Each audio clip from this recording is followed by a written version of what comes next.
샬롬. 우리가 이것을 쓰면 우리의 기쁨이 충만하게 하려 함이라. 아멘. 사도들이, 성도들이 하나님의 말씀을 지키며 증거하고자 했던 것은 하나님 안에서 기쁨이 충만했다는 것입니다. 여러 가지 많은 것이 있을 때 무엇 때문에 충만할 것인가가 요한일서 1장 1절로 10절인데, 생명의 말씀이 우리에게 있어서 기쁘고 생명의 빛이 우리에게 비치니 빛과 길로 참된 길을 갈 수 있게 한다는 것입니다. 특별히 우리가 하나님으로부터, 태초에 계신 하나님으로부터 용서받았다는 것이 우리가 기뻐할 수 있는 것입니다. 오늘 이 두 가지 주제로 말씀 증가합니다. 우리가 기뻐할 수 있는 것은 생명의 말씀이 있었다는 것입니다. 태초부터 천지를 창조할 땐 하나님의 말씀이 계셨는데, 사실 그 하나님의 말씀이 육신으로 이 땅에 오신 것이 예수님이죠. 천지를 창조하실 때 함께 계셨던 하나님이 말씀으로 천지를 창조할 때 그 말씀이 우리가 아는 예수님인 것이고, 예수님은 이미 성경에 대해서 수없이 많이 말씀이 육신이 되어 이 땅에 오셨다 그랬고, 자세히 보고 우리가 만진 바라 그런 것은 이 사도들은 예수님과 함께 생활하며 그 말씀을 듣고 예수님과 함께 생활하기 때문에 눈으로 본 증인이라는 것입니다. 그래서 하나님의 말씀은 태초부터 있었던 말씀입니다. 요한복음 1장 1절에 이렇게 기록되어 있지 않습니까? 태초에 말씀이 계시니라. 이 말씀이 하나님과 함께 계셨으니 이 말씀은 곧 하나님이시라. 아멘. 그러므로 하나님의 세 위격 중에 하나인 하나님과 말씀, 이것이 나중에 인간의 모습으로 변하셔서 예수님이 된 것인 성자가 되죠. 하나님 성부, 성자, 그리고 하나님의 신이 수면에 운행하다라는 성령 하나님, 삼위인 위격의 하나님의 우리 모습을 알 수 있는 것입니다. 근데 이 말씀이 생명이 된 인간의 모습이 된 것을 본 사람들도 있고, 나와 여러분처럼 보지 못한 사람들도 있습니다. 2000년 전에 예수님의 제자들은 이 육신의 모습으로 오신 예수님, 하나님의 아들을 눈으로 보았죠. 근데 중요한 것은 뭐냐면, 눈으로 보지 못한 사람들에게 어떻게 생명이 되셨는지를 증거한 것이 우리가 보는 성경이요, 간증이요, 고백이 되는 것입니다.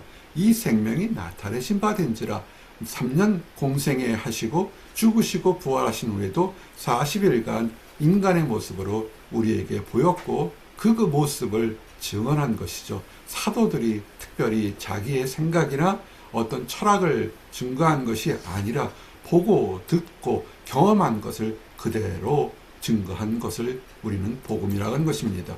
제일 중요한 것, 어떻게 말씀이 육신이 되었냐라는 것입니다. 그것은 하나님이 세상을 이처럼 사랑하셨기 때문에 인간의 모습으로 오셨다는 것입니다. 말씀이 육신이 되어 우리 가운데 거심에, 태초를 창조했던 하나님의 말씀이 인간의 모습이 되어서 이 땅에 오셨으니 우리 가운데 계셨죠.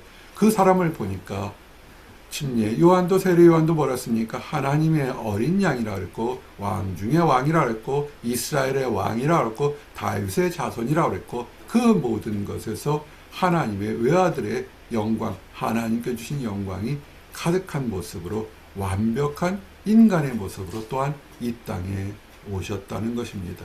정말로 하나님께서 이 땅에 우리를 위해서 오신 것 자체가 정말 기적 같은 일이요, 축복인 것입니다. 그래서 이 사도들이, 초대교회가 시작된 것이 어떻게 하나님의 사랑이 크기에 그렇게 인간의 모습으로 이 땅에 오실 수 있을까가 정말로 믿어지지 않을 정도로 놀라운 것인데, 그들이 보고 늘었죠. 하나님의 자체고 하나님의 본체고 하나님의 아들의 모습으로 왔으니까 바다 위를 걸을 수 있고, 죽은 자를 살릴 수 있고, 귀신을 쫓아낼 수 있고, 수많은 이적과 기적을 하나님이기 때문에 하실 수 있는 것을 그때는 제자들이 깨닫지 못하다가, 아하, 이 기록된 말씀이 이것이 예수님을 가리키는 것을 알고 그 다음부터 이제 말씀을 증거하는 것입니다.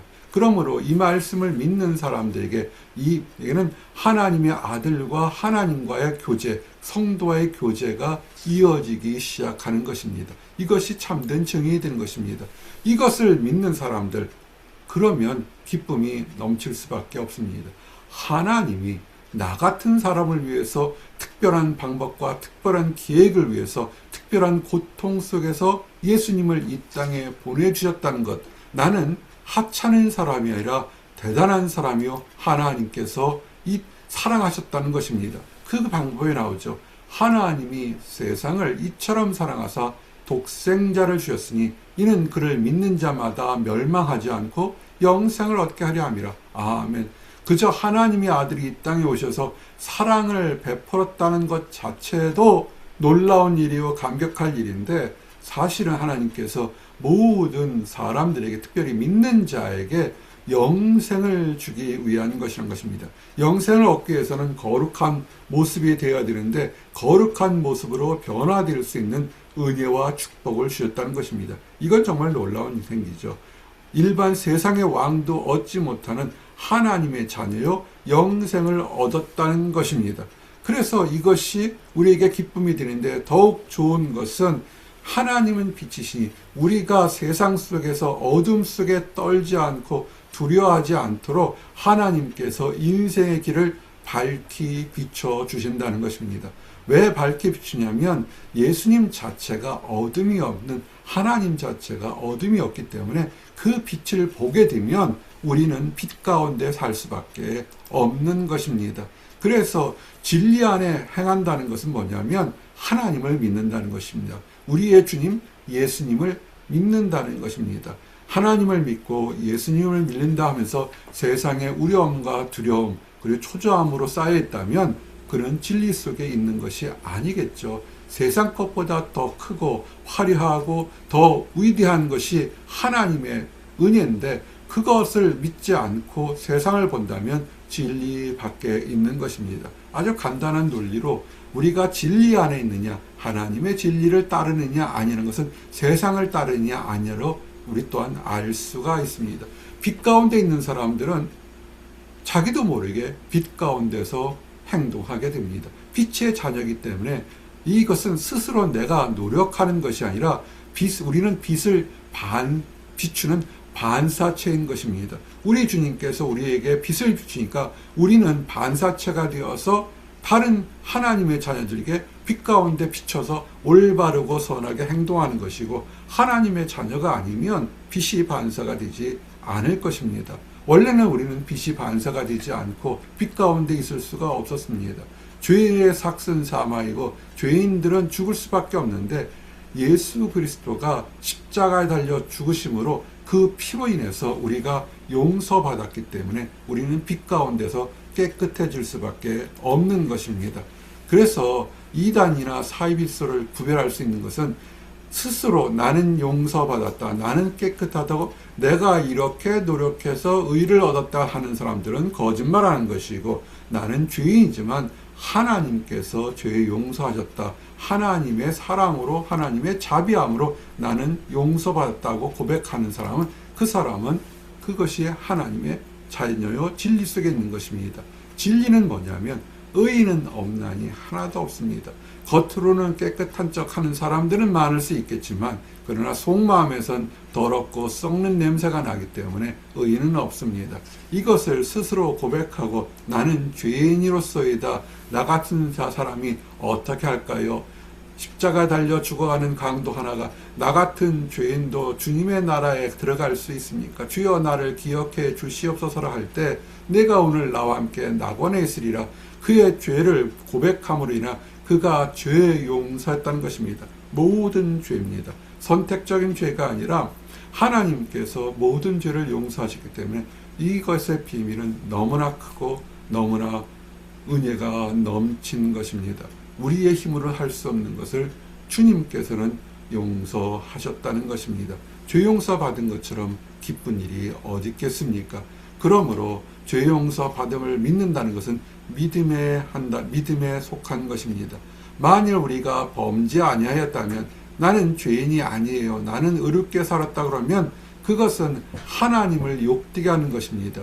죄가 차고 넘쳐서 하나님의 아들을 이 땅에 보내셔서 그 사람들을 위해서 십자가에 달려 죽게까지 하셨는데 그 모든 수고가 헛되게 만든 거니까 하나님을 사실은 회방하고 모욕하는 것과 똑같습니다. 왜냐하면 하나님의 말씀이, 하나님의 그 능력이 그 안에 있지 않기 때문에 그런 것입니다. 그러므로 하나님의 은혜를 받은 사람, 죄 용서를 받은 사람은 여호와 하나님을 경배하게 할 수밖에 없습니다.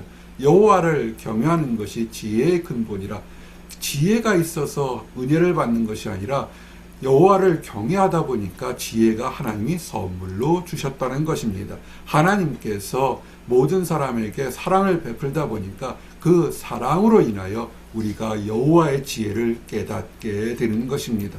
그러므로 이런 사람들의 특징이 뭐겠습니까? 찬양할 수밖에 없습니다. 내가 한 것으로는 거룩함을 얻지 못했으니까 하나님께 맡겨서 하나님의 영광과 자비하심을 찬양하게 됩니다. 또한 찬양하는 것은 내 인생에 어려움이나 닥친다 할지라도 두렵고 초조할 것이 아니라 하나님께서 인도할 것을 믿고 나가기 때문에 우리는 찬양할 수밖에 없는 것입니다. 이제 말씀을 정리합니다. 우리가 이것을 쓰면 우리의 기쁨이 충만하게 하려 함이라. 아멘. 초대교회 때 많은 사도들이 했던 것은 단 한 가지인 것입니다. 거저 받은 사랑의 은혜를 거저 나누어 주었다는 것입니다. 그들이 죄의 용서를 받았다는 것입니다. 죄의 용서하시기 위해서 우리 주님께서 십자가를 지셨다는 것, 그리고 부활하셨다는 것, 그리고 이제는 다시 이 땅에 오신다는 것을 믿는 믿음이 우리를 기쁘게 하는 것입니다. 기도하시겠습니다. 하나님 감사합니다. 우리에게 생명의 말씀, 태초부터 계셨던 말씀이 육신의 인간의 모습이 되어서 이 땅에 오셨고 모든 사람들의 죄를 대신 짊어지기 위해서 십자가에 달려 죽으심으로 인하여 참으로 감사드립니다. 이것을 믿고 소망 가운데 있을 때 하나님의 자녀가 되는 특권과 은혜를 주시고 영생을 선물로 얻게 하심이라여 감사합니다. 그러므로 이 받은 기쁨으로 우리 교회와 성도와 이웃에게 기쁨으로 살 수 있도록 인도하시고 일평생 또한 찬양하는 거룩한 삶, 복된 삶이 되도록 축복해 주심을 인하여 감사합니다. 아직 하나님을 알지 못하거나 안다고 하지만 무언가를 해야만 구원과 죄 용서를 받겠다는 안타까운 사람들이 있습니다. 죄의 문제가 사람의 능력으로 해결할 수 없는 것을 깨닫게 하시고 그들에게도 하나님께서 자비를 베푸셔서 죄 용서함을 선물로 예비해놨던 사실을 깨달아 함께 축복의 대열에 들어가도록 인도하여 주시옵소서. 늘 감사드립니다. 예수 그리스도 이름 받들어 기도드렸습니다. 아멘.